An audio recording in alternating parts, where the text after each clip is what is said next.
My grandfather passed away, my uncle went to prison, and a couple years later my mother died.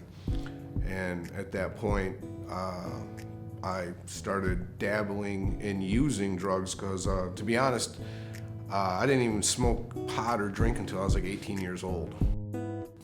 Welcome to this week's edition of Recovery Happens. Today we're going to be sitting down with Steve as he offers hope to encourage recovery. I grew up in Detroit on Seymour and Kelly. I was blessed with a grandfather who loved me dearly and made sure that I was in private schools in that area, but it was still the area that it is. I actually had a very wonderful upbringing most of my life. Honestly, I think I had it worse than some and just, better than others. It set the tone for where my life would go. When I realized I had a problem with drugs or alcohol, it's really two different answers.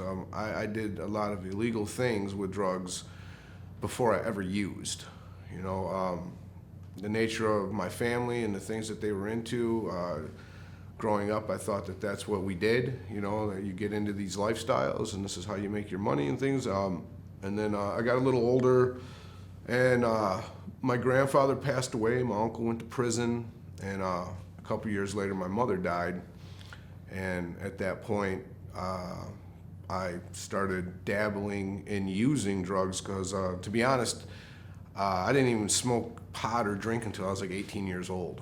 And that only lasted so long. But when my mother passed away, it really amped up in my life. And, I went, I used to tell people that it didn't bother me. And then when I got into recovery and I could look back on my life, I realized just how much it had affected me and how my life had started to spiral. But actually using drugs as a escape, and where it really became a problem, I was probably like 25, 26 years old. I started doing, I started smoking pot again and, doing a lot of illicit drugs, a lot of cocaine and things like that. And that progressed very quickly into crack and heroin. And the next 10 years of my life was really, really the story we all know already.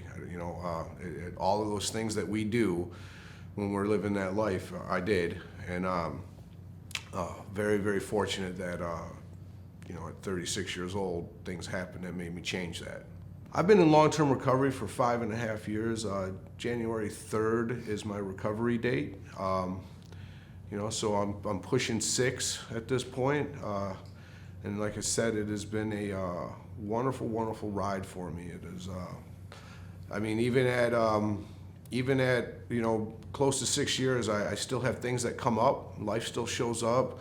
But more importantly for me is that even as new things in my life, as new character defects show themselves or old ones reappear and say, here I am, I'm willing to ask for help from people.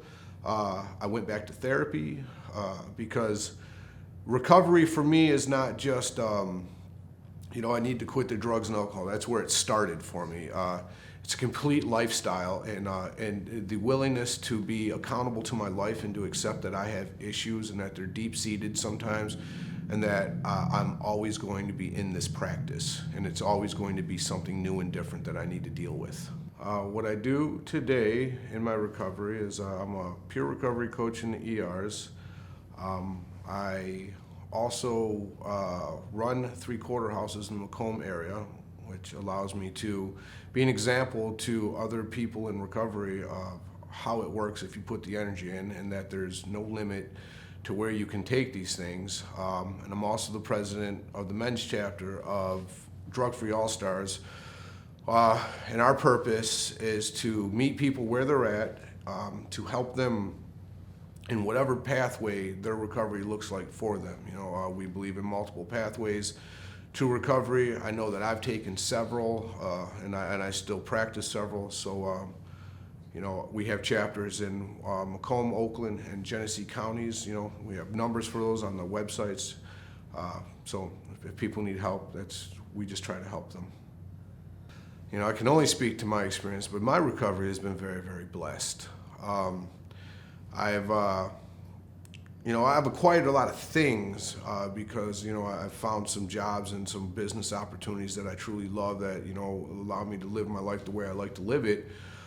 But what I really found, because I was willing to take, you know, pathways and not think that I had answers anymore and really listen to what the people around me were telling me, I found peace, you know, inside me, you know, and in my mind and in my heart and in my soul. I've found, you know, I've found an ease where I'm okay with what I've done in the past. I'm not real worried about where my future is going because I know that I have plans, and as long as I keep living, you know, right and not using, all of those things can happen for me, and most of them are happening for me. So my recovery story is one of love and joy and peace and multiple pathways and, you know, all kinds of things. I tell people all the time, they're like, how are you? I'm like, I'm blessed in every way possible.